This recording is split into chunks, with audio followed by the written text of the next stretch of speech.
Salut tout le monde! Après une pause de 2 semaines, le podcast Bulletin sportif vous revient. Alors, merci d'avoir été patient. Merci de continuer d'être avec nous. Et j'ai un bon show pour vous autres, encore une fois, évidemment. Un bon show qui est présenté par Gagné Sport, le spécialiste des équipements de sport. Leur équipe vend, répare, installe, inspecte et entretient les équipements de sport depuis 5 ans, comme on vous le raconte à chaque semaine. Et s'il vous plaît, allez voir Gagné Sport. Leur service s'adresse, oui, aux particuliers. Donc, ce n'est pas qu'un grossiste. Donc, ça, c'est pour les particuliers, mais également les centres de services scolaires, écoles privées, cégep, université, municipalité, les centres sportifs, services de garde, excusez-moi, les bureaux d'architecture ainsi que les bureaux d'urbanisme. Gagné Sport croit également qu'il n'y a aucun compromis à faire en ce qui a trait à la sécurité. Et chez Gagné Sport, l'excellence du service offert est à la base de toutes leurs actions. Merci d'être là. Merci de présenter le podcast, d'être un partenaire avec nous depuis le départ. Comme je vous disais tantôt, on a un bon show. Évidemment, on vous parle de hockey collégial. C'est pas compliqué. C'est au niveau du hockey collégial Division 1, au niveau du sport Division 1, collégial et universitaire. C'est ce qui reste à compléter. Donc, on a fini la finale féminine. On en parle tout à l'heure avec Léa McIntyre. On fait le tour de tout ça. On parle de la finale, en fait, des demi-finales qui se sont terminées au niveau masculin et de la finale qui s'en vient avec Denzel Carré-Guéa. Et pour terminer l'entrevue de la semaine, ce sera avec la nouvelle recrue qui a été recrutée par le Rouge et Or de l'Université Laval au football, Antoine Gué-Tanguay, un ancien joueur qui a évolué avec les Commandeurs de Lévis au secondaire, mais qui est parti aux États-Unis pour jouer, pour continuer d'évoluer au football avec l'Académie internationale Clearwater et il revient en terre québécoise. Donc, très intéressant de comprendre son parcours, connaître les raisons qui l'ont amené à bouger comme ça et ce qui fait qu'il revient chez nous maintenant et qu'on aura évidemment l'occasion de voir à l'œuvre dans les prochaines années sous les couleurs du Rouge et Or. Un secondaire de ligne imposant, très intéressant d'entendre son histoire. Donc, immédiatement, on commence le show. Merci d'être là.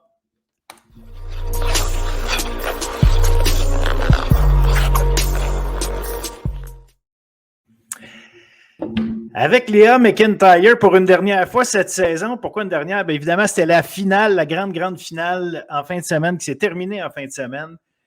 On a eu droit à, ben, pour commencer, je fais ça à chaque fois, hein? Salut Léa. Je commence à blablater puis je te dis pas bonjour. Fait que bonjour. Promis, l'an prochain, je vais être meilleur. Je vais dire bonjour à chaque fois. Oui, on a eu une finale assez folle pour commencer. Ça va au 5e match. Parce qu'en fin de semaine, on a eu et vendredi et dimanche des matchs.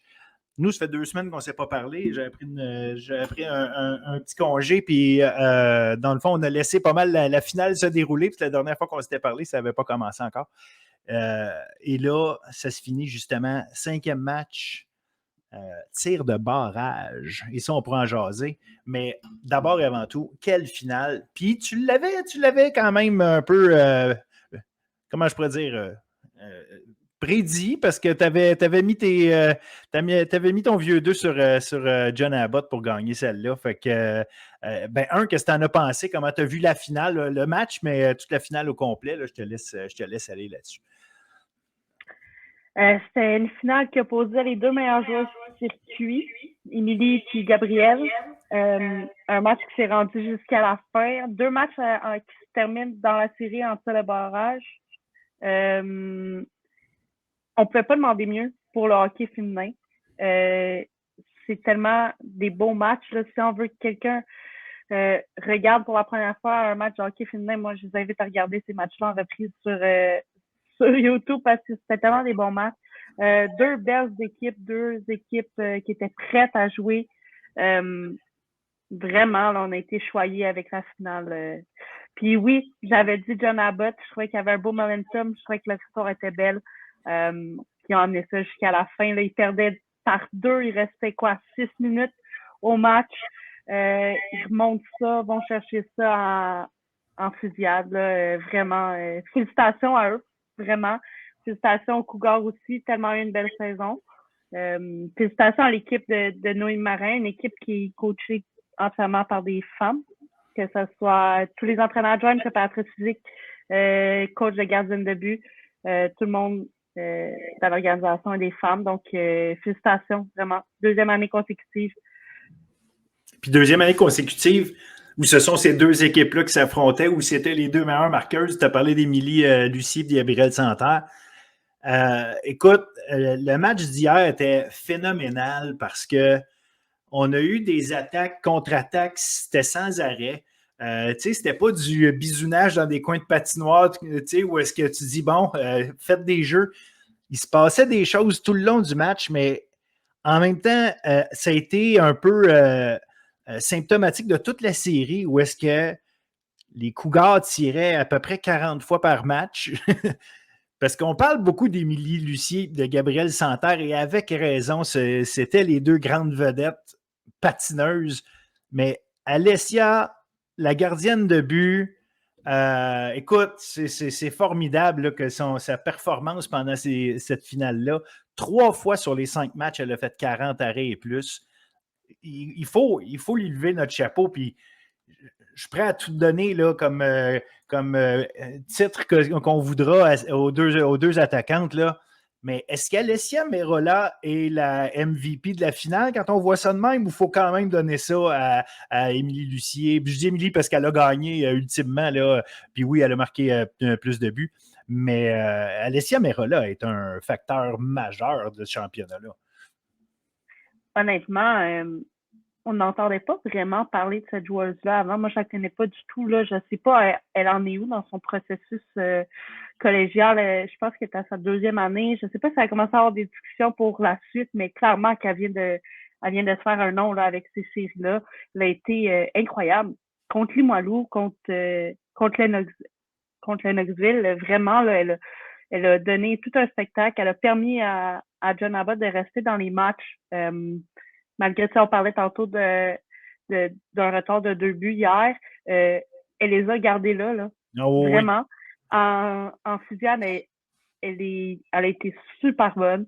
Vraiment, elle vient de se faire un nom, puis il va y avoir des belles opportunités qui vont s'ouvrir à elle, là, je pense, avec son parcours. Tu dis, est-ce que c'est la MVP? C'est dur de ne pas le donner à Lucie aussi, là, avec ses 5 points en 10 matchs, quand même, il faut le faire. Là. Exact. Avec combien de buts gagnants dans tout ça aussi, en plus. Donc, ces deux-là ont soutenu l'équipe tout au long. Là. Pendant que les joueuses Barbie Rattil Escodin étaient partis, exact. Ils ont su garder l'équipe en vie. Donc, vraiment, félicitations aux deux. Merola, elle m'a vraiment impressionnée au courant des séries, là, pas juste en finale. Mais comme je te dis, je la connaissais pas beaucoup. Même nous, cette année, on n'a pas joué contre elle beaucoup. C'était plus l'autre.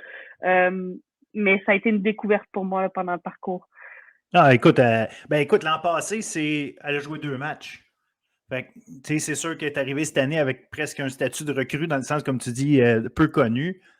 Saison correcte, là. Il n'y a vraiment pas, de problème majeur dans sa saison. C'était pas.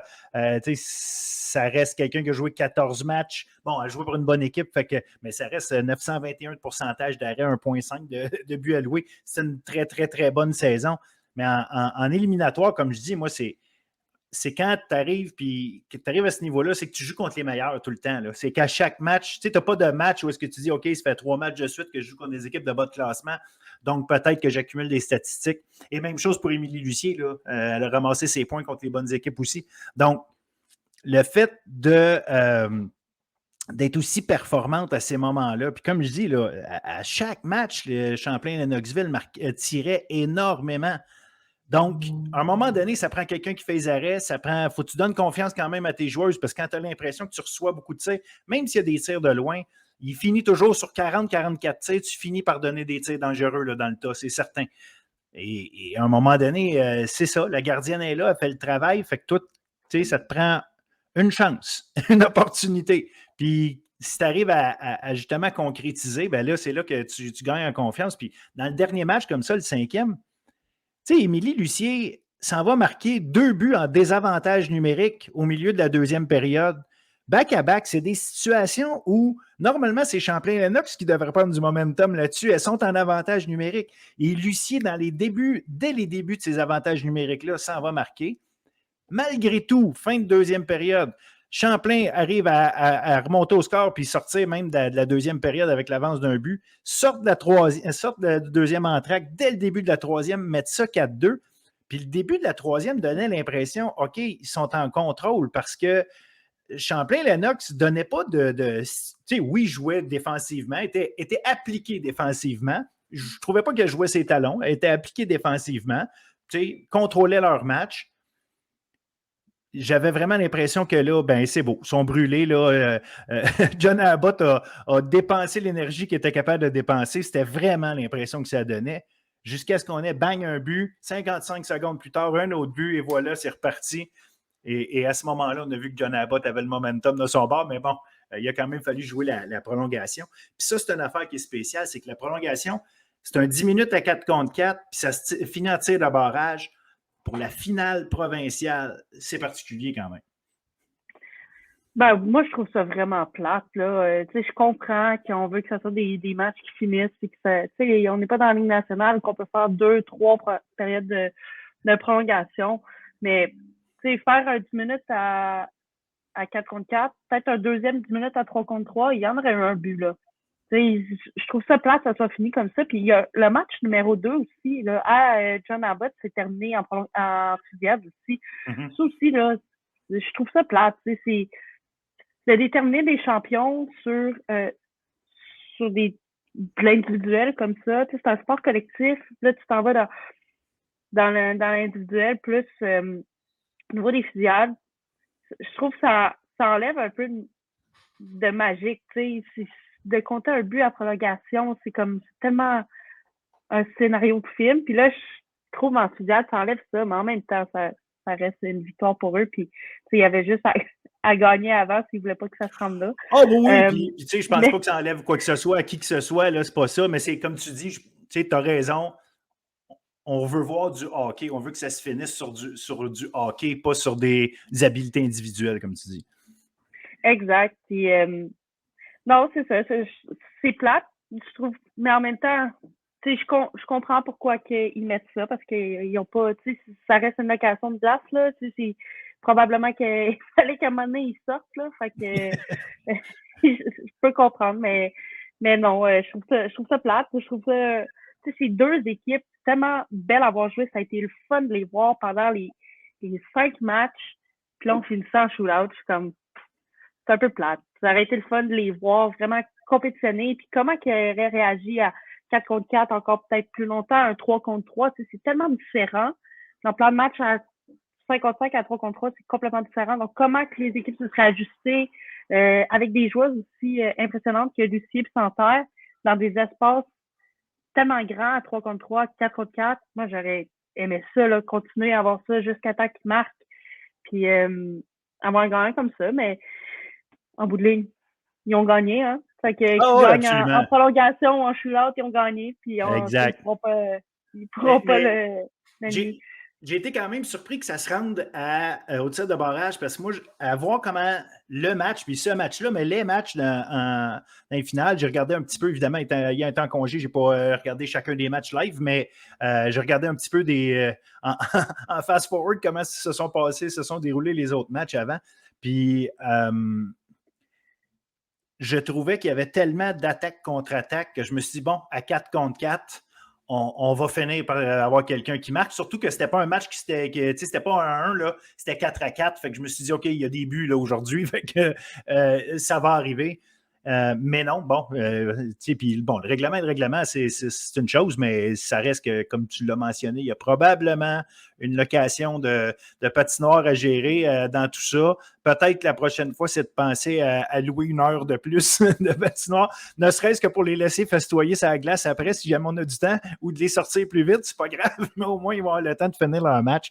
Mais du hockey formidable. Vraiment, sais, tu l'as mentionné d'entrée de jeu, ceux et celles qui ont le goût de s'initier à ce que c'est regarder du hockey collégial, c'était extraordinaire.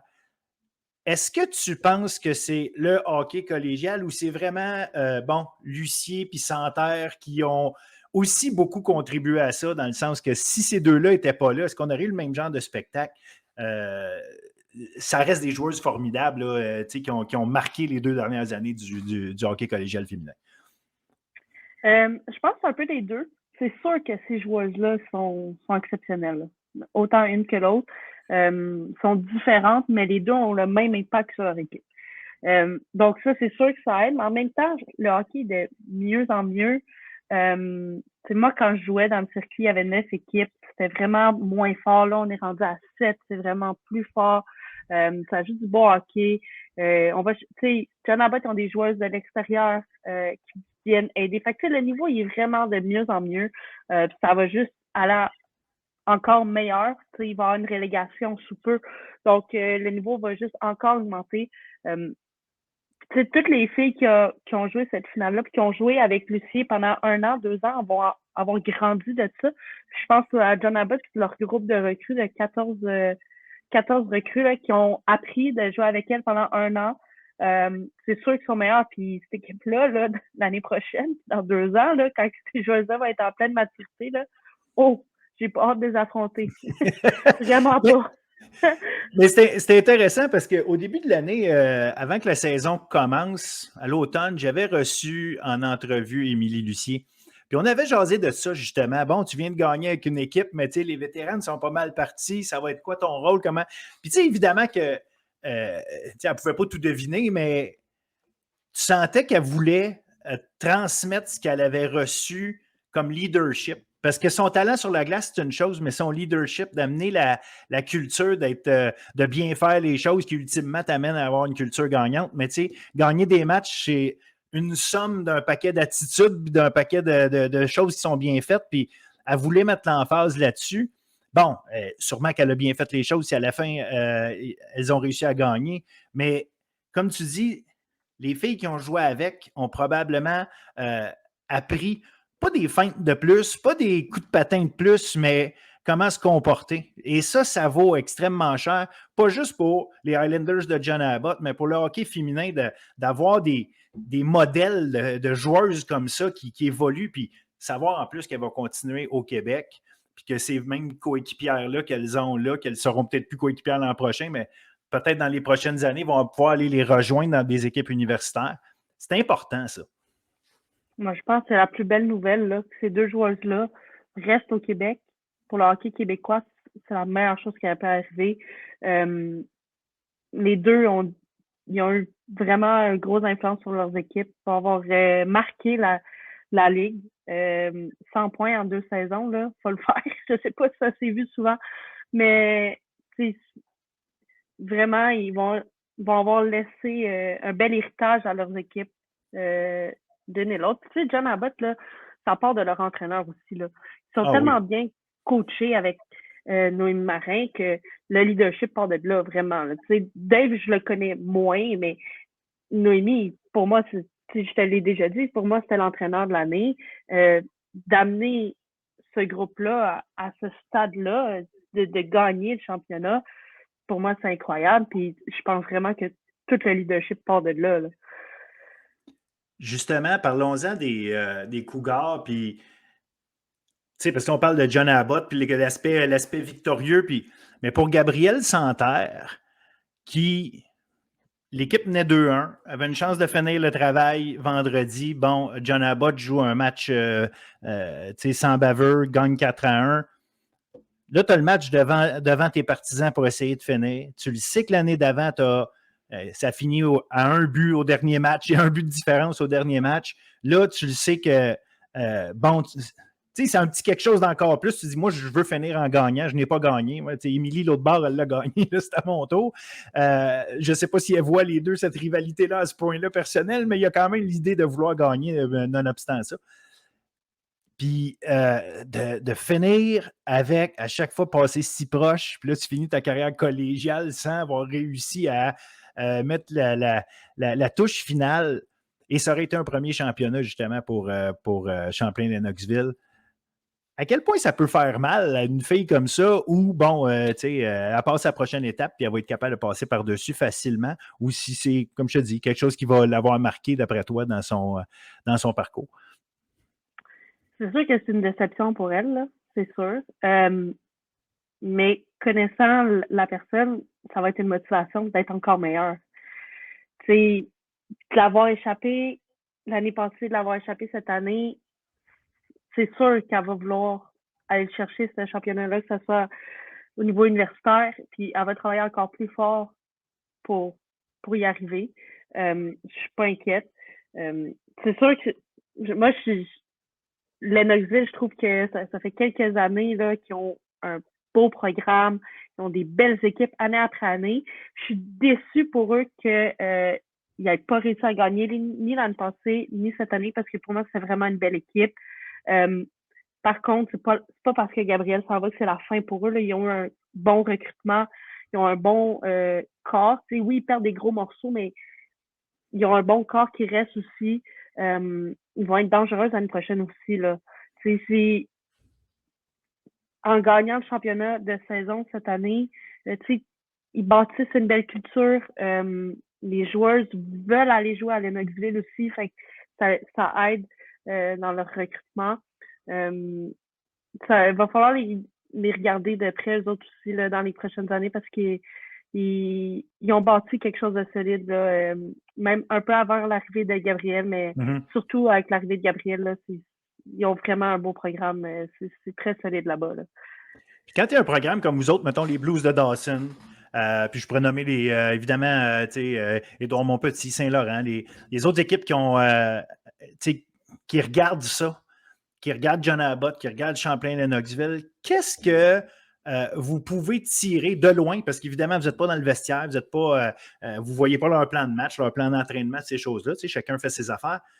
Qu'est-ce que de loin, comme ça, on peut tirer comme leçon en regardant travailler des organisations comme celle-là? Ben, je pense que ça nous amène à se surpasser. C'est qu'est-ce que eux offrent que nous, on pourrait offrir pour être à leur niveau. Je pense que ça nous amène à se poser les bonnes questions puis à chercher comment on pourrait développer encore plus. Comment qu'on peut faire en sorte que les jeunes qui jouent M18-3 veulent venir jouer chez nous. Donc, ça nous amène à être meilleurs, je pense, de voir des organisations, que ce soit Lennoxville, John Abbott ou Limoilou, qui ont tellement de succès dans les dernières années. On aspire tout à être cette équipe-là qui gagne année après année. Donc, justement, ça nous amène à dire, OK, qu'est-ce qu'il faut faire pour se rendre là? Donc, de travailler plus fort, c'est plein de petites choses des détails qu'en bout de ligne. Notre développement, il faut réussir à développer un petit peu plus nos joueurs si on veut se rendre là.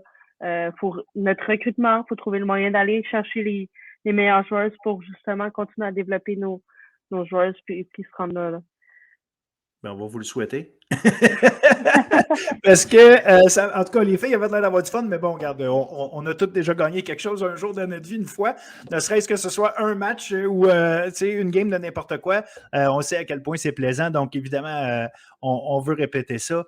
Bon, on a eu une super finale, on a eu une magnifique saison. L'année prochaine, on va recommencer ça. J'espère que tu vas pouvoir être avec nous encore l'année prochaine pour qu'on puisse en jaser, parce que j'ai adoré qu'on fasse ces chroniques-là pendant l'hiver pour qu'on puisse apprendre à mieux connaître le hockey collégial féminin. Tu as été une collaboratrice hors pair là, pour ça, franchement, là, super agréable. Ben, merci à toi pour l'opportunité. C'était vraiment cool. C'est une première expérience pour moi aussi comme ça. Ça m'a amené à regarder encore plus de hockey. Donc, je pense que comme entraîneur, j'ai grandi à travers ça aussi. Ben merci, c'était vraiment une belle expérience. C'est sûr que je vais être là l'année prochaine. Là. Bon, ben excellent. Je pense que les gens vont apprécier, puis on va les habituer à t'avoir encore plus souvent. Fait que les gens vont finir par encore plus là, vouloir t'entendre analyser, commenter tout ce qu'il y en est, puis surtout nous embarquer un petit peu dans ce qui est le mindset, un peu comment ça se passe à l'intérieur d'un vestiaire, à l'intérieur d'une organisation de hockey d'élite là, au Québec, parce qu'on va se le dire, les gens oublient souvent, là, mais le hockey collégial, puis particulièrement chez les femmes, à cet âge-là, ben c'est le hockey d'élite, c'est le plus haut niveau qu'ils peuvent avoir. Donc, franchement, c'est un passage obligé pour nos meilleurs. Exact, c'est l'équivalent du junior majeur. Les gars de 17, 18, 19 ans, ils jouent au junior majeur. Les filles jouent au collégial. Donc, c'est l'équivalent, c'est important d'en parler. C'est important de partager de ce qui se passe là, donner de la visibilité à nos joueurs, à notre circuit. Donc, merci de le faire. Parce que si toi, tu le fais pas, je sais pas qui va le faire. Là. Ah ben regarde, si on peut faire chacun notre bout, puis comme je te dis, merci d'être là pour rendre la chronique intelligente, parce que moi, je peux essayer d'en parler, je vais regarder, mais toi, en plus, tu fais que ça on apprend des choses, puis qu'on comprend mieux ce qui se passe. Fait qu'un gros merci, Léa, puis garde, je dis à bientôt, parce que le temps passe vite, fait qu'on on va se parler très bientôt. Salut, bon été. Bye, bon été.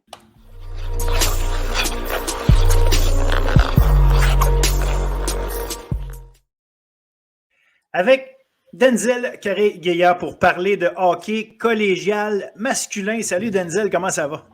Ça va super bien, Phil, ça va bien toi? Très bien, merci. Reposé. Les gens ne nous ont pas vus, ne nous ont pas entendu parler parce que j'étais en vacances. Et voilà, pendant ce temps-là, évidemment, le hockey collégial a continué. Toi, tu as continué de suivre ça. J'en ai profité pour faire du rattrapage. C'est l'avantage de nos matchs qui sont disponibles sur le web. Donc, j'ai fait un peu de rattrapage, évidemment, rapido, là, pas le temps de regarder tous les matchs au complet. Mais évidemment, comme je te dis, regardez ça vite. On a eu droit à 2 demi-finales, parce que là, on est rendu là. On est rendu en finale, mais ça commence en fin de semaine prochaine. On a eu le droit à 2 demi-finales de très haut calibre. C'était les 4 équipes classées 1, 2, 3, 4 en saison régulière. Et on va commencer en parlant de la série qui mettait aux prises les Patriotes, 4e, les Patriotes de Saint-Laurent, au Cougars de Champlain-Lennoxville, qui étaient premiers, mais on a eu, on va le dire, là, je pense qu'à cause du classement, il faut dire que c'était une surprise, mais ceux qui suivent le hockey collégial savaient que les Patriotes étaient loin d'être une proie évidente, et ils en ont fait la démonstration. 3-0 la série, mais 3 matchs très serrés. Exactement. On avait un duel entre les 2 meilleures offensives du circuit lors de la saison régulière. On l'avait mentionné précédemment, mais ça ne fut pas le cas durant les séries. On a eu droit à des matchs très serrés, tu l'as mentionné, des matchs qui se sont terminés 3-2 et 2-1.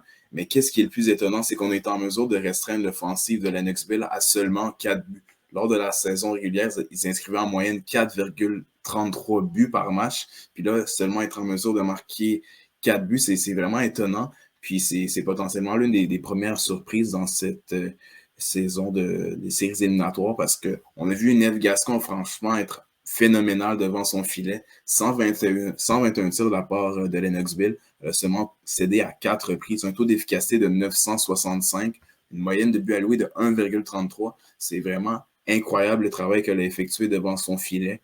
Puis il faut aussi donner du crédit à sa défensive. Ils ont bien bloqué l'enclave, mais Eve Gascon qui a été vraiment l'élément clé de cette série. Ça s'est joué sur très peu, mais Eve Gascon a fait pencher la balance pour son équipe. Un autre joueur en faveur des Patriotes qui a joué un gros rôle, c'est Sacha Trudel. Ben 2 oui. gagnants dans cette série.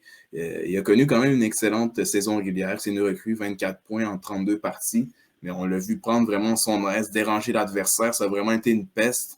Du papier sablé. Il a joué comme du bon vieux hockey de séries éliminatoires. Puis il a aidé sa formation à chaque reprise. C'est lui qui était sur la surface glacée lorsque son équipe a marqué aussi lors du match numéro 3. Donc Trudel et Gascon qui ont vraiment mené leur équipe à bon port. C'est les 2 victoires en prolongation qui, selon moi, ont changé la donne. La balance aurait pu pencher en faveur de Lennoxville, mais on aurait pu se retrouver avec une série de 2-1 en faveur des champions de la saison régulière, mais ça ne fut pas le cas. Donc, c'est tout à l'honneur des Patriotes qui ont réussi à avoir leur place en finale cette saison après avoir perdu en demi-finale l'année passée face aux Dragons du Collège de la Flèche. Donc, le cycle qui a été entamé par la formation de Tim Archambault va payer les fruits cette saison parce qu'on a une place en finale cette saison.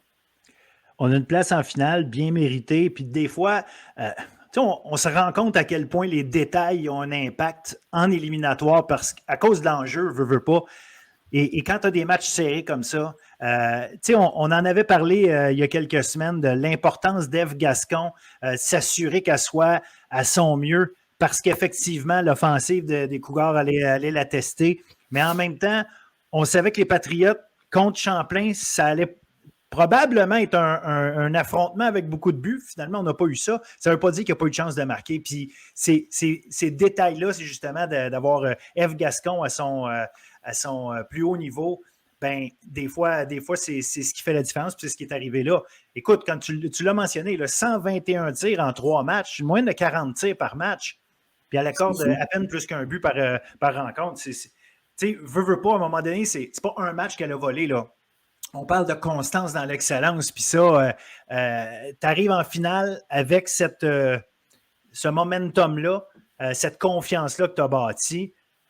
C'est gros. Puis on parle même pas des attaquants, Carl-Anthony Massé, des Lombardo Trullo, des gens comme ça, de qui on attend qu'ils remplissent le filet. C'est même pas eux qui ont mis leur marque là, sur cette série-là.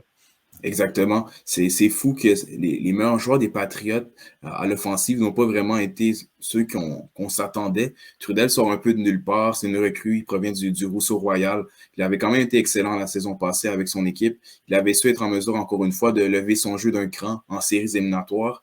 Mais qu'est-ce qui est bien aussi, tu l'as mentionné à propos d'Ève Gascon, on sait qu'elle est très, très bonne depuis ces 2 années dans le circuit. On sait aussi que c'est sa dernière saison dans le circuit collégial, puis le fait qu'elle soit en mesure de terminer son parcours au collégial avec de aussi grosses performances pour son équipe, ça parle de la qualité de joueuse qu'elle est, puis que les Patriots sont vraiment choyés de l'avoir parce que de balayer une série de cette façon-là, personne ne s'attendait à ce que les Cougars ne soient pas en mesure d'aller chercher au moins une victoire dans cette série. Donc, c'est tout en leur honneur, puis j'ai hâte de voir comment ils vont se comporter face à leurs prochains adversaires.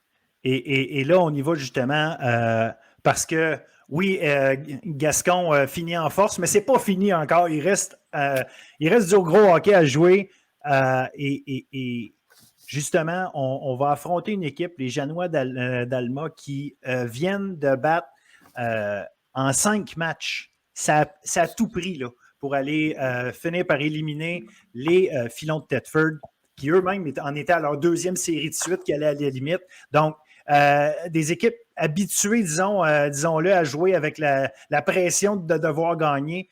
Donc, les Janois d'Alma ont peut-être, comme je dirais ça, pas dominé justement leur série, mais ils sont habitués de jouer avec ce niveau de stress-là qui est constant parce que c'est toujours très serré dans la série.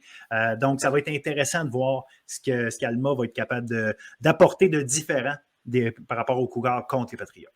Parce que c'est une formation qui est assez différente de la manière dont elle est bâtie. Dans la série qui les opposait au Filon, on avait la meilleure défensive du circuit lors de la saison régulière en les Janois du Collège d'Alma et la 3e équipe ayant concédé le moins de buts aussi lors de la saison régulière en les Filons du cégep de Thetford. Ça a été un duel vraiment opposé à celui qu'on a connu entre les Patriotes et les Cougars. On a eu beaucoup de buts, des matchs de 4-2, 3-1, 5-3, 4-3 et finalement un match de 1-0. Donc un duel beaucoup plus offensif, mais on a eu droit à des fins de match aussi enlevantes. Mis à part la dernière partie, les 4 premiers matchs se sont soldés avec des buts gagnants inscrits dans les 5 dernières minutes. À chaque fois, du côté des Janois, c'est Gagné qui était en mesure de s'inscrire à la marque. Et les 2 fois, c'était en avantage numérique. Donc, du côté des Filons, on a pris des infractions à des mauvais moments. Puis, on en a payé les frais. Mais le facteur qui a vraiment changé la donne dans cette série-là, c'est le match numéro 4. Les Filons qui gagnaient 3-0 en début de 2e période lors du match numéro 4 à Alma. On sentait et c'est le match numéro 4, mais ils menaient 2-1 dans la série aussi, donc ils avaient la chance de finir la série. C'est ça aussi qui est important. Ils étaient en mesure de d'avoir la confiance d'être en mesure de passer au prochain tour. Mais c'est Félix Gauthier qui en a décidé autrement. Un tour du chapeau pour le vétéran des Janois. Il a inscrit les 3 buts qui sont venus recoller la marque dans cette partie. Puis finalement, dans les derniers instants du match, c'est encore lui, Gagné, qui vient s'inscrire à la marque pour sa formation. Donc, on a senti qu'après ce match numéro 4, les Janois avaient peut-être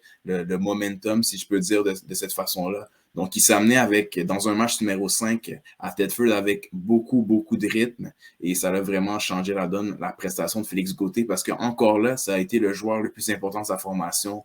Il a inscrit le but gagnant lors du match numéro 5 dans un match qui s'est soldé de 1-0 au centre Mario Gosselin parce qu'on ne jouait pas au centre No Fournier. Je ne sais pas si ça allait changer la donne dans cette série-là, mais les Filons qui étaient invaincus à leur domicile jusqu'à temps qu'ils changent de domicile. Donc, c'est dommage pour eux, ils avaient été excellents à domicile jusqu'à présent. Mais la route des Janois va continuer avec cette excellente prestation des Gauthier, des Deblois, des Gagné, ce premier trio qui a inscrit 15 des 26 buts des Janois en séries éliminatoires. Olivier Frenette, qui est aussi un excellent gardien. Il a été en mesure de museler l'offensive des Filons lors des 5 dernières périodes de cette série. C'est fou, mis à part le premier but qui a été inscrit par Boulet lors de la deuxième période avec à peine 20 secondes de jouer dans cette deuxième période. Pendant près de 60 minutes plus 40, ça fait 120 minutes. 120 minutes. 100 minutes, il n'a pas été 100 minutes, excuse-moi. On n'a pas été en mesure de trouver une brèche dans sa muraille. Donc, Olivier Frenette, ça arrive lui aussi dans une série finale avec beaucoup de confiance. Ah, exact. Puis, effectivement, c'est important cet élément-là d'Olivier Frenette parce que, oui, tu l'as mentionné, il y a eu des buts. Oui, Félix Gauthier qui a marqué à des moments importants. Gagné qui a également été là parce que Gauthier, c'est lui qui a marqué le seul but dans le dernier match. Mais de terminer aussi, tu sais, le but dans le dernier match, excuse-moi, il est marqué en début de match, là. Donc, il faut tenir le fort tout le long. Fait que c'est pas un match non plus où on se dit, OK, on a pris les devants à 4-0, puis à la limite, ça a remonté 4-1, 4-2, puis bon, on avait le contrôle du match. C'est pas du tout ça. Il faut maintenir une avance d'1-0. C'est quelque chose. Et seulement à 1-0, on n'a pas confiance nous-mêmes qu'on va aller marquer des buts. Là. On le sent que les buts sont difficiles à aller chercher pour nous aussi. Donc, Frenette, un très gros travail. Puis bon, mais effectivement, là, maintenant, la commande va être quelque chose là, face à une équipe de Saint-Laurent qui a très bien fini l'année, qui joue bien en éliminatoire jusqu'à maintenant. Ça n'enlève rien à Alma, ceci dit. Mais là, on se retrouve avec une finale très intéressante parce que on a parlé de Gauthier, mais tu as mentionné le nombre de Blois. C'est des joueurs dangereux quand même. Là. C'est pas... Saint-Laurent ne sera pas tout seul sur la patinoire malgré les gros noms qu'ils peuvent avoir. Là. Saint-Laurent va avoir toute une compétition. Ça va être... en tout cas, s'ils arrivent à faire ce qu'ils ont fait à Lennoxville, c'est une chose, mais je ne m'attends pas à ça. Là. Je m'attends à du serré encore une fois. Donc, ça va être encore une fois très, très serré. C'est 2 formations qui avaient aussi perdu en demi-finale l'année passée. Puis cette fois-ci, ils se retrouvent en finale. On a la meilleure attaque d'un côté, la meilleure défense lors de la saison régulière. Donc, encore là, on a d'excellentes forces en présence. On l'a mentionné, Gascon face à Frenette, ça va être un autre duel à surveiller. C'est les 2 gardiens qui affichent les meilleures statistiques du circuit jusqu'à présent. On a les 2 premiers trios. Même si on a un peu moins vu Gagnon et Massé du côté des Patriotes, je pense qu'ils vont avoir un plus grand rôle lors de cette série finale parce qu'on s'est appuyé sur Sacha Trudel, mais Sacha Trudel ne peut pas faire tout seul le travail au niveau de l'attaque. On l'a mentionné, le premier trio des Janois. Lui aussi a été vraiment omniprésent dans les performances de l'équipe du Saguenay. Donc, ça sera à surveiller, mais c'est une série finale qui s'annonce vraiment intéressante parce que d'un côté, on a d'excellentes forces, puis de l'autre aussi. Donc, même si c'est les équipes 3 et 4 qui s'étaient classées au classement général, ça va être une excellente finale, même si on a eu droit à des surprises. Là. Oui, parce qu'on l'a mentionné souvent pendant l'hiver. Le classement, c'est une chose dans le hockey collégial, mais milieu de peloton puis haut de classement, souvent, on ne sait pas à quoi s'attendre. Il y a des styles d'équipe, il y a toujours beaucoup d'actions. Donc, écoute, une finale intéressante pour laquelle j'ai tendance personnellement à donner l'avantage à Saint-Laurent.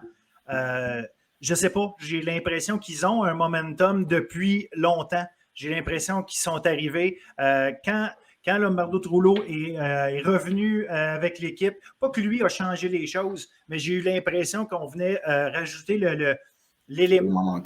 Oui, le morceau de puzzle là, qui rendait tout le monde à bonne place, qui créait cette profondeur-là partout, donc qui rend cette équipe-là extrêmement dangereuse. Comme je l'ai mentionné, c'est F. Gascon. Puis là aussi, on se posait des questions il y a quelques semaines sur est-ce qu'il était son maximum. Il n'y a plus de questions qui peuvent se poser. J'ai tendance à leur donner l'avantage. Je ne sais pas, toi, comment tu vois ça? Honnêtement, je pense dans le même avis que toi, mais il va y avoir un élément à surveiller. C'est l'avantage de la glace dont bénéficient les Janois. C'est très, très difficile d'aller gagner à Alma, même si les Patriotes ont été en mesure de gagner sans complexe sur les patinoires adverses. Ils l'ont fait à Trois-Rivières, c'est une place aussi qui est difficile à gagner. Ils l'ont fait à Lennoxville devant presque 600 partisans. Donc, le fait qu'ils ont cette expérience, ce bagage-là, comme tu l'as mentionné, ils ont monté en puissance, ça va potentiellement les amener à gagner cette série face aux Janois, mais les Janois eux aussi qui vont pouvoir compter sur leurs partisans pour venir déranger le travail des Patriotes. Les Patriotes qui ont été en mesure d'aller chercher un match lors de la saison régulière à Alma. Ça a été encore une fois des duels très serrés, mais on avait manqué d'opportunistes. Je pense que l'offensive, cette fois-ci, est bien huilée pour arriver à cette série finale parce qu'on peut marquer sur chacun des trios. C'est très bien équilibré au niveau de l'attaque de Tim Archambault. Donc, ça sera à la défensive des Janois de venir les restreindre. Puis, on peut compter sur deux excellents vétérans à la défensive. C'est probablement les défenseurs avec le plus d'expérience en Sénéchal et Dupuis. Donc, ils vont sûrement être utilisés à outrance lors de cette série finale. Absolument. Puis, tu l'as mentionné, c'est un groupe défensif solide qui a été hermétique pendant la saison, qui a trouvé le moyen de contrôler tout ça.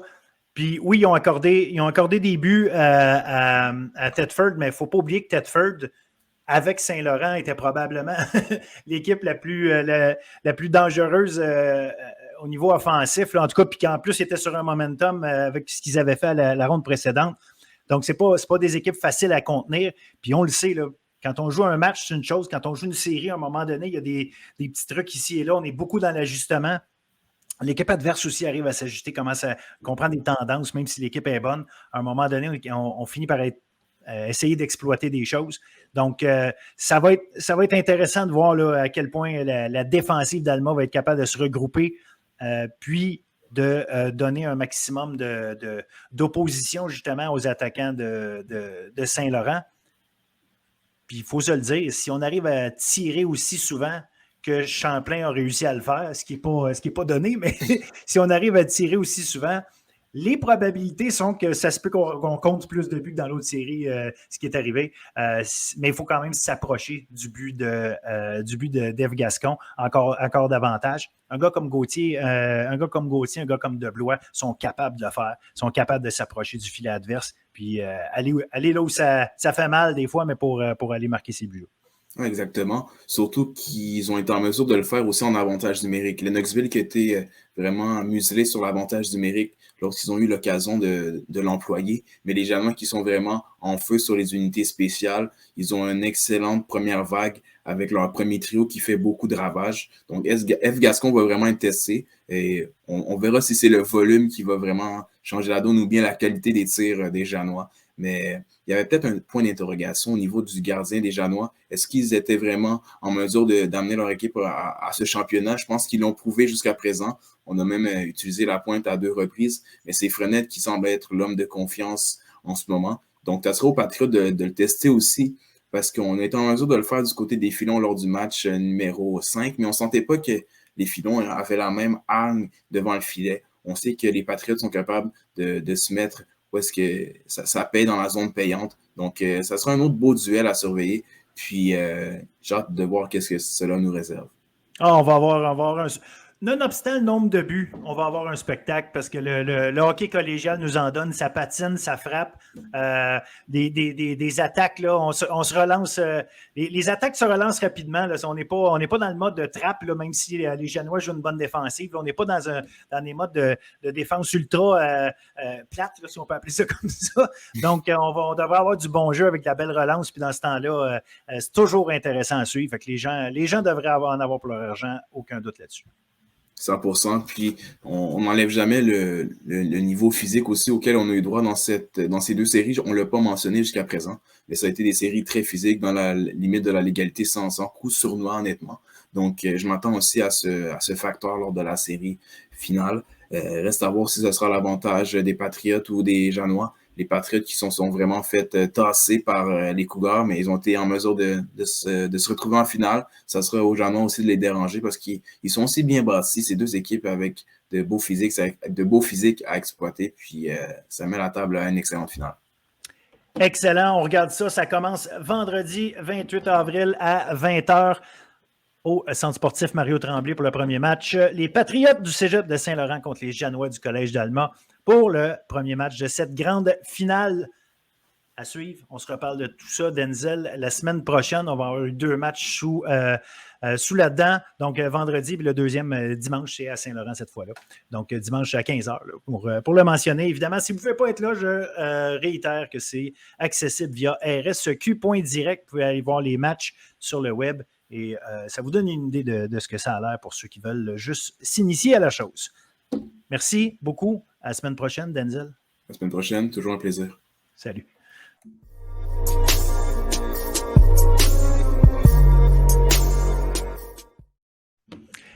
Aujourd'hui, à l'entrevue de la semaine du podcast Bulletin sportif, on reçoit le nouveau porte-couleur du Rouge et Or de l'Université Laval au football, Antoine Gué-Tanguay. Salut, Antoine.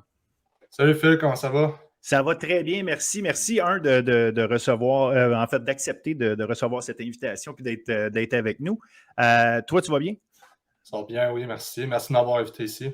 Ça me fait grandement plaisir. Puis surtout, j'ai hâte d'entendre ton histoire parce qu'évidemment, j'ai voulu t'inviter suivant un petit peu ce qui se passe un peu partout. Puis évidemment, en ayant vu ton nom apparaître parmi les joueurs recrutés cette année par le Rouge et Or, ben j'ai été tout de suite appelé par l'idée de vouloir parler avec toi de ton parcours. Évidemment, je veux que moi apprendre à te connaître, que les gens apprennent à te connaître, mais aussi parce que tu as fait ce fameux move-là d'aller aux États-Unis et là, tu en reviens, fait qu'on va en parler de ça. Antoine, bon, évidemment, si tu as eu la chance de passer là, puis que maintenant tu es avec le Rouge et Or, c'est parce que tu es un bon joueur de football, pas de doute là-dessus. Est-ce que tu joues au football depuis très longtemps? Comment tu as commencé ça? Non, j'ai commencé à jouer au football en secondaire 3 au Collège de Lévis. Dans le fond, avant, j'ai toujours été... quand j'étais petit, c'était jouer au hockey. Tu sais, j'ai toujours été mis sur la patinoire. J'ai joué au hockey jusqu'à secondaire... j'ai joué jusqu'à secondaire 5 que j'ai arrêté. Mais c'est ça. Dans le fond, avant, j'allais au secondaire 1-2, j'étais à l'école Jésus-Marie à Beauceville. Dans le fond, c'est un programme hockey que j'ai fait. Mm-hmm. En secondaire 3, j'ai décidé d'aller au Collège de Lévis justement pour le hockey, vu que c'est encore un meilleur programme. Puis rendu en secondaire 3. Mon coach de hockey, c'était le coach de football également. Puis après, il savait que j'étais un gars physique. Puis après avoir fait une couple de pratiques, puis de game, il m'a dit « Je veux que tu viennes pratiquer à soir. » Puis au début, j'étais comme hésitant. Je sais pas, je suis plus hockey que plus football. Puis après, il m'a comme obligé. Puis après avoir fait 2 pratiques, j'ai eu ma première game. Puis j'ai tombé en amour avec le football. Est-ce que dès ce moment-là, ou dès ta première année, là, sans dire nécessairement dès le premier match, mais est-ce que tu savais que tu allais vouloir continuer plus loin dans le football? L'as-tu allumé rapidement là-dessus? Ou pour toi, c'était « OK, c'est cool, j'adore le foot, mais je suis un joueur de hockey d'abord et avant tout. » Comment tu jonglais avec les deux sports en même temps? C'est sûr qu'au début, j'étais encore plus hockey que football. Tu sais, la transition s'est faite un peu plus durant la saison. À la fin de saison, je me suis dit « OK, tu sais, je suis bon au football. Je pense que c'est ça que j'aime plus. » Ça a quand même pris un peu de temps, parce qu'au début, j'ai fait la transition justement pour jouer au hockey. Fait que ça a pris un peu de temps à faire la transition de hockey à football, mais après secondaire 3, je te dirais, en rentrant en secondaire 4, je savais que j'allais mettre mon focus sur le football. Là. Mais il y a un bon programme quand même, et de football et de hockey à Lévis. Fait que tu avais la chance de jouer du bon niveau quand même dans les deux sports. Là.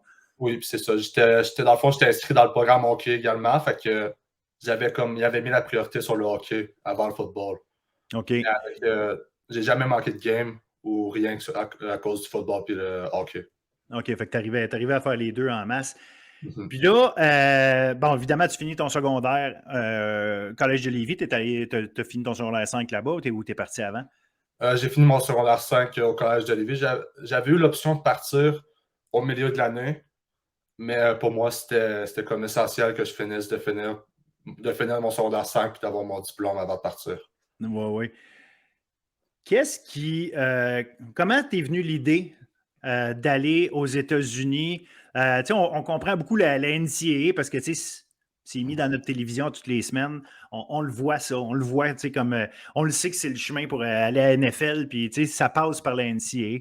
Mais d'être appelé par l'idée de non, je vais aller dans un prep school ou finir un high school, peu importe, là, les chemins peuvent être différents, mais décider d'aller jouer justement aux États-Unis, mais une étape avant la NCAA. Qu'est-ce qui t'a amené à prendre cette décision-là, mais juste à être intéressé par ça, savoir que c'était un des chemins qui était intéressant? Qu'est-ce qui est arrivé? Tu quelqu'un qui t'a approché ou c'est toi qui as fait des recherches pour ça? C'est sûr qu'au début, c'était un peu flou. Quand j'ai commencé le football en secondaire 3, je connaissais rien au football. Je m'en rappelle justement. Mon coach m'avait demandé quelle position tu veux jouer. J'ai dit, je ne sais pas. Je connaissais aucune position. Fait que c'était encore flou un peu, mais ça a été dans le fond après mon année secondaire 4 que j'ai eu une bonne année. Dans le fond, j'avais gagné joueur défensif de l'année juvénile en secondaire 4. Fait que ça m'avait comme ouvert un peu des portes. Comment que ça a commencé, c'est que j'ai créé un Twitter. Puis à partir de là, j'avais juste mis mes informations, des vidéos, tout ça. Puis je m'avais abonné à une couple de coachs. Puis les coachs ont commencé à être intéressés, là, les high school surtout. Puis ils me textaient, ils voulaient me demander est-ce que tu es intéressé à venir aux États-Unis. Puis plein de questions comme ça. Puis c'est là que j'ai vraiment commencé à faire des recherches. Puis à partir de ce moment-là, je me suis dit, je suis prêt à partir. Genre, je serais prêt à aller aux États-Unis parce que comme au Québec, les gars, c'est plus focusé sur le hockey au Québec. Le football il est en train de se développer puis ça va mieux, mais rendu au secondaire, cégep, c'est plus basé au hockey. Fait que ça, je me suis dit que j'allais essayer d'aller aux États-Unis si je trouvais un bon programme qui allait justement me permettre de me faire voir avec la bonne compétition. Et là, c'est ça. Dans le fond, ton but, c'était de te faire voir pour espérer passer au prochain niveau de la NCAA. C'est comme ça que tu le regardais? Ou simplement en disant, à cette étape-ci de ma vie, si je veux jouer le meilleur football, c'est là. Fait que tu t'en vas là sans savoir où est-ce que ça va t'amener. T'avais-tu vraiment un plan en tête de plus loin? Au début, j'avais l'idée de je vais vouloir aller après ça jouer aux États-Unis. Universitaire. Au début, c'était un peu flou par contre. Comme je te dis, je ne savais pas encore exactement comment tout marchait. Je savais juste que, mettons, aux États-Unis, c'était plus basé sur le football, qu'il y avait du meilleur football. Fait que, au début, c'était pas nécessairement ça dans ma tête.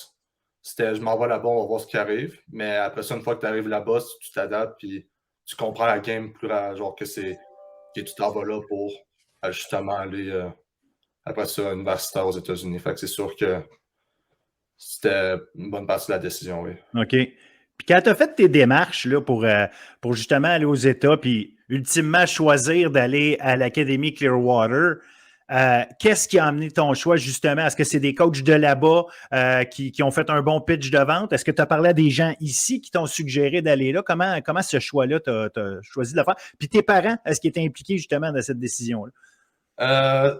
Pour la partie de mes parents, ça s'est fait... Au début, je ne leur avais pas trop parlé. J'avais juste créé mon Twitter. Je parlais avec plusieurs coachs, mais je ne leur avais pas trop parlé. Puis, du jour au lendemain, je leur ai arrivé avec l'idée. Mon père, il a aimé l'idée. C'est comme ça que c'est parti. Mais pour ça, dans le fond, un des premiers critères que je voulais quand je suis parti, c'était aller dans une école qui était bonne puis qui avait déjà produit du talent, des gars qui avaient performé universitaire. Fait que ça, c'était mon premier critère d'être dans une bonne équipe. Je voulais que le level de football soit haut.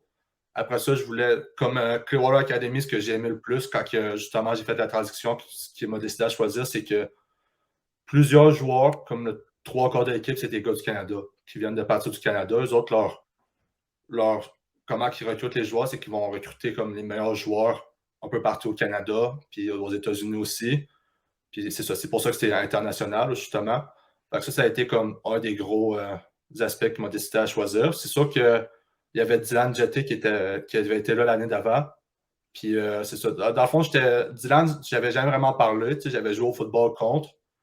Puis j'étais un des meilleurs joueurs de mon équipe, il était le meilleur joueur de son équipe. Fait on se connaissait en termes de football, de joueurs de football. Fait que avant de faire ma décision, j'ai parlé avec lui aussi pour être sûr, savoir comment il aimait ça, lui. Il m'a dit que c'était super bien, puis j'ai décidé d'aller là-bas.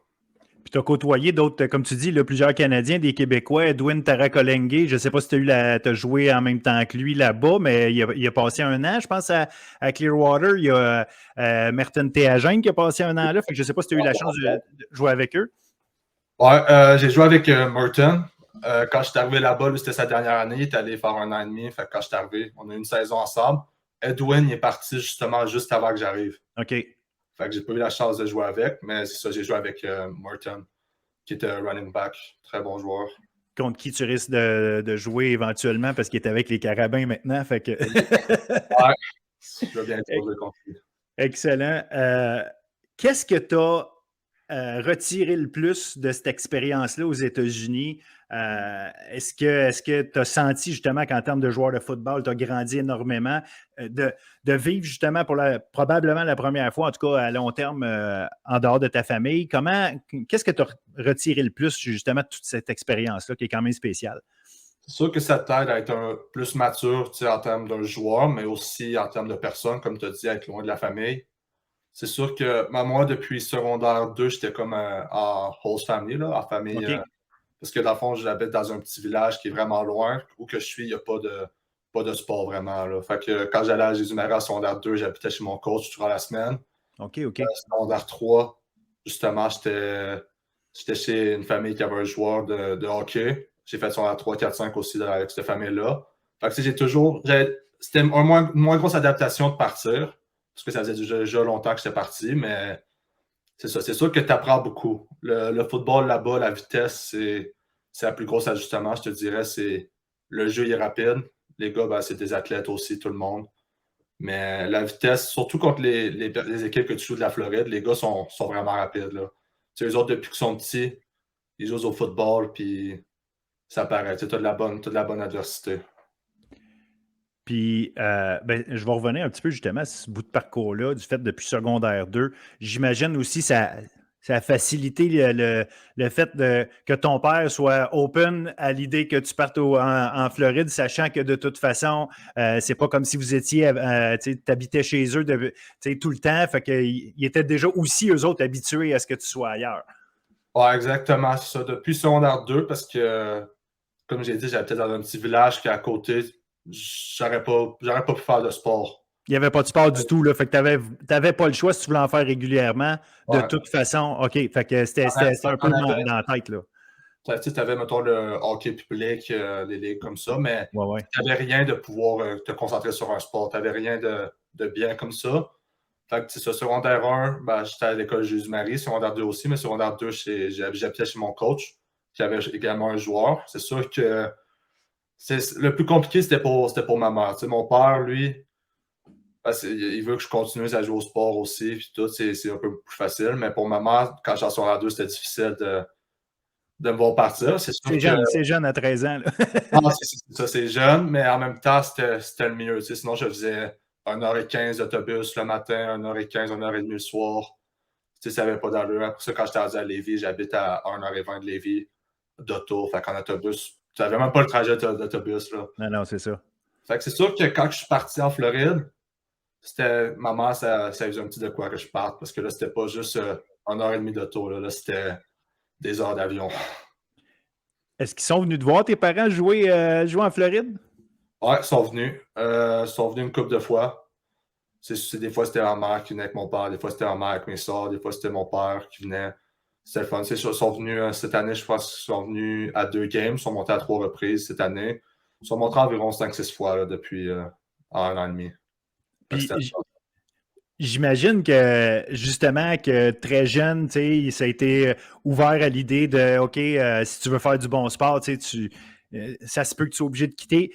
Est-ce que c'est parce que le sport, ça fait partie de la famille pour tout le monde, tes parents, est-ce que c'était des sportifs? Est-ce que tes sœurs sont sportives? Est-ce que, à quel point le sport, justement, ça fait partie de votre vie dans la famille?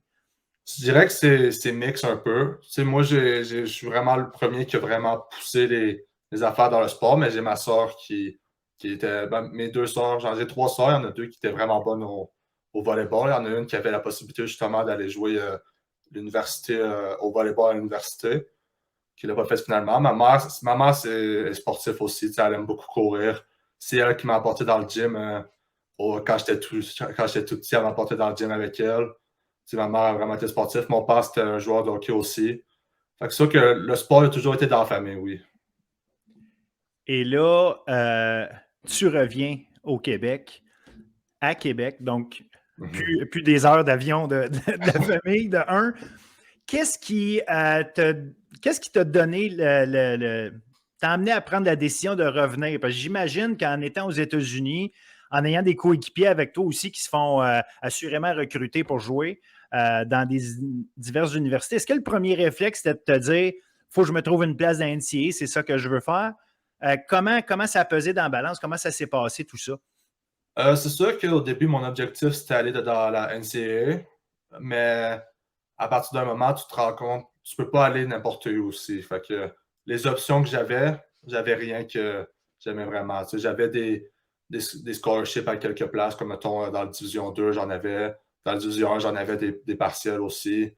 Mais j'avais pas rien vraiment que j'aimais. Puis j'avais Laval qui était à la maison, qui a du autant bon football, qui a du très bon football. Puis ça a toujours été. Jouer pour Laval quand j'ai commencé, c'était comme OK, c'est jouer pour l'Université Laval, c'était quelque chose. Là. Fait que ça m'a facilité ma décision. Est-ce que les coachs ou les recruteurs de l'Université Laval te parlaient pendant que tu étais aux États-Unis? Comment s'est établie la connexion avec eux? Puis est-ce qu'il y avait juste l'Université Laval au Canada qui t'a approché ou que toi t'as approché? Comment ça a commencé avec l'Université Laval? J'avais parlé avec Glenn, je crois que c'était septembre ou octobre. J'avais parlé au téléphone avec. Puis lui, dans le fond, il me l'avait dit. Fais ce que tu as à faire aux États-Unis. Si jamais ça ne marche pas, on veut qu'on soit ton option numéro 1. Fait qu'après ça, on se parlait, mettons, chaque mois. On se donnait des nouvelles. Mais il m'a vraiment comme. J'ai fini de faire ce que j'avais à faire aux États-Unis avant vraiment de commencer le recrutement au Canada. J'ai parlé aussi avec plusieurs équipes. Je pourrais pas toutes les nommer, mais il y en avait beaucoup. Surtout en Ontario, il y en avait beaucoup. Puis, il y en a que, j'ai fait ça plus court, que si je savais que j'allais pas y aller, j'allais pas pousser le recrutement. Fait que j'ai vraiment... mon recrutement, les deux équipes, mes deux préférées, c'était Laval, mais je regardais aussi à Queen, que j'avais bien regardé quand même aussi. Et là, tu vas étudier en quoi? Dans le fond, je fais un multibac. Là, ça va être en gestion, en entrepreneuriat. Good, good, good. Est-ce que tu as commencé, ben là, est-ce que tu dois finir des cours aux États-Unis? As-tu fini? Es-tu au Québec? Comment ça se passe là, pour toi pour l'instant? Ouais, dans le fond, nous autres, le programme Clearwater Academy International, comment que ça marche, c'est que pour les joueurs de football, tu gradues en décembre. OK. Depuis décembre, j'ai plus d'école, je suis revenu au Québec. Ça permet pour les joueurs qui sont justement dans la Division 1 de pouvoir commencer directement en janvier, de commencer les cours à l'université, puis d'avoir une petite avance sur les autres. Fait que depuis décembre, je suis revenu au Québec. J'étais justement dans ma ville, dans mon petit village, jusqu'au début de la semaine. Au début de la semaine, je me suis trouvé justement là un logement à Québec. Puis depuis mardi, j'ai commencé à m'entraîner à l'université. OK. Donc, en ce moment, je suis à Québec. Fait que tu es à Québec, tu as commencé à t'entraîner avec tes nouveaux coéquipiers. Ouais. C'est quoi le feeling de parler football en français, de recommencer à faire ça chez vous, finalement? Tu sais, autant il y a une adaptation pour aller là-bas, j'imagine qu'il faut que tu te réadaptes à ici aussi. Là. Ouais, c'est sûr que c'est le fun. Tu sais, je suis content d'être revenu ici. Là, je parle, comme tu as dit, parler en français de football, c'est différent un peu. Tu sais, c'est pas... Des fois, ça fait bizarre de parler français de football, mais c'est le fun. J'ai pas encore vu tout le monde, tous les joueurs, parce qu'en ce moment, c'est comme un entraînement plus libre avant qu'on a un mini-camp. Fait que j'ai parlé avec une couple de gars, par contre, je m'entends bien avec les gars, c'est le fun. Dans le gym, c'est un beau gym. Je me suis entraîné 2 fois à date, puis je suis content. Là. Puis comment ça s'est passé justement? Est-ce que, bon, OK, le gym il est là, j'y vais là, puis ça donne, je vois des joueurs, ou c'est les coachs qui t'ont dit, viens à cette heure-là, il y a d'autres joueurs, je vais te présenter du monde. Est-ce que c'est des joueurs qui t'ont contacté? Comment se fait cette intégration-là avec les autres? Ben c'est sûr qu'en ce moment, là, les gars, il y en a qui ont des examens, il y en a qui. C'est une période de maintien, qui sont, je pense qu'il faut qu'ils soient là, 3 fois ou 4 fois dans le gym. Fait que les gars sont plus. Ils vont quand ils ont de la disponibilité en ce moment, avant le camp. C'est sûr qu'au début, Mathieu Bertrand, il est venu m'accompagner, m'aider aussi. Là, j'ai eu ma passe pour rentrer dans le gym par moi-même. Fait que, en ce moment, là, je fais à l'heure que je veux, mais justement, j'habite dans la maison d'un des joueurs de l'Université Laval, une recrue cette année. Fait que des fois, on se time, on y va en même temps. Puis c'est ça qui est le fun. Puis tu arrives dans le gym, puis souvent, les gars et tout s'entraînent dans un groupe de 2, 3 ou tout seul. Fait que tu vas là, tu parles un peu avec eux, tu continues à faire ton entraînement, puis c'est le fun. Puis là, comment tu t'entrevois ça, là, commencer à jouer au football avec les gars d'ici? Est-ce que, comment je pourrais dire, as-tu une idée préconçue du calibre de gars contre qui tu vas jouer? Tu sais, comment tu te vois là-dedans? Là? Parce que, tu sais, souvent, les gars qui ont joué collégial ici, ben, tu sais, il y a un moment donné, la pyramide monte, mais tu sais, c'est des gars que tu connais, tu as joué avec ou contre. Fait que, tu sais, tu as une idée des gars. Là, tu n'as pas compétitionné avec ces gars-là depuis longtemps, à part quelques-uns peut-être que tu te rappelles, mais il reste qu'entre-temps, toi, tu t'es développé, eux se sont développés. Comment tu t'entrevois ça, justement, ce niveau de compétition-là, puis le niveau de jeu que tu vas avoir à affronter? Je ne sais pas vraiment. Je ne pourrais pas dire c'est quoi le niveau de jeu comparé aux États-Unis. C'est comme tu as dit, ça fait longtemps que je n'ai pas joué. Ma dernière saison de football, c'est en secondaire 4, secondaire 5, ça avait été annulé à cause du COVID. Ouais. La première fois que j'ai joué contre des gars du Québec, c'est en secondaire 4. Je n'ai pas joué au cégep, c'est compliqué de savoir également c'est quoi le calibre au cégep. Comme tu as dit, ça va être un peu une surprise. Mais j'ai hâte justement de commencer pour voir où je me situe en termes de calibre puis en tant que joueur comparé aux autres gars du Québec. Puis de rejoindre justement, de recommencer à être dans ce groupe-là de joueurs du Québec. Là. Les gens, surtout les fans du Rouge et Or qui ont hâte de te voir remettre l'uniforme, doivent s'attendre à quel type de joueur d'Antoine Gué-Tanguay? Est-ce que ta force, c'est quoi sur un terrain de football? Moi, je suis un joueur physique, robuste, puis je suis toujours à 100% du snap jusqu'au sifflet. Puis jusqu'au sifflet. Fait que, ils peuvent s'entendre à un joueur qui va tout donner. Ma force, c'est justement sur la course. J'aime ça plaquer, j'aime ça frapper. Je suis un bon blitzer aussi. Je suis bon pour faire de la pression, aller chercher le QB. Puis j'utilise. J'ai quand même un bon physique, une bonne grandeur, puis je l'utilise le plus que je peux. Combien tu mesures, combien tu pèses juste pour. 235. Good. Une petite affaire plus petit qu'Alec Poirier, mais peut-être un genre de joueur comme lui. Ouais, c'est ça. J'ai regardé beaucoup de son film à Alec Poirier, puis j'essaie de prendre des techniques de comment lui faisait ça. Excellent, excellent. Ben écoute, Antoine, un gros merci d'avoir accepté de faire cette entrevue-là. J'ai très hâte de te voir sur le terrain. Regardez qu'est-ce qu'il y en est. Probablement pas autant que les fans, qu'eux autres, ils ont vraiment hâte, parce que les fans du Rouge et Or, si tu ne les connais pas, c'est des passionnés. Fait qu'ils ils vont cheerer pour toi comme rarement tu as eu du monde qui ont cheeré pour toi, c'est clair. Donc, regarde, au plaisir de te voir. On se donnera des nouvelles après le camp de printemps pour savoir comment ça se passe. Puis je vais être bien intéressé à suivre ce qu'il y en est. Je pense que tu embarques dans une sacrée belle cohorte aussi de recrutement. Je ne sais pas si tu as vu un peu ce qui s'est passé, mais la défensive du Rouge et Or, disons qu'il y a une grosse gang de nouveaux qui rentrent. Beaucoup de débit, mais quelques linebackers très intéressants, dont Justin Cloutier notamment, qui a été joueur par excellence en D1 l'an passé, en défensive, en fait, les 2 dernières années. Fait que je pense que tu as un bon partenaire pour jouer avec toi pour quelques années avec le Rouge et Or. Ouais, ça va être le fun. Good. Fait que, écoute, je te remercie encore. On se tient au courant, puis surtout, bonne saison, puis bonne carrière avec le Rouge et Or. Merci bien. Voilà, c'est ce qui met fin à notre édition du podcast Bulletin sportif. Merci d'avoir été là. Merci de suivre le hockey collégial. Merci d'embarquer très bientôt dans le football collégial universitaire, les camps de printemps qui commencent. Donc, évidemment, on va suivre ça avec vous. Antoine Guétanguay, un gars ultra intéressant à suivre parce qu'il a un superbe potentiel de joueur de football, mais il y en a partout. Et évidemment, on va vous en parler dans les prochaines semaines parce qu'on va essayer de savoir ce qui se passe un peu partout dans les camps. Alors, voilà, on se prépare pour ça. Juste vous dire, avant de partir, il y a quelque chose d'intéressant pour la semaine prochaine. On prépare une discussion sur le développement du hockey avec 3 invités. Donc, on va parler du développement du hockey, évidemment, mais du développement du hockey via les écoles, via le volet scolaire, le parcours scolaire, des invités très intéressants. Dominique Jalbert, un ancien de la LHJMQ qui a également évolué au niveau universitaire, qui a parlé fort quand, on se souvient, Yves Boisvert, un peu plus tôt cet hiver, Yves Boisvert de la presse avait écrit un texte assez incendiaire contre le modèle de la LHJMQ. On aura également avec nous Alexandre Dandenault, l'entraîneur-chef de l'équipe collégiale D1 du Boomerang d'André Laurando. Et le 3e invité, nul autre que Stéphane Auger, le directeur hockey au RSEQ. Donc, je vous invite à être des nôtres également la semaine prochaine.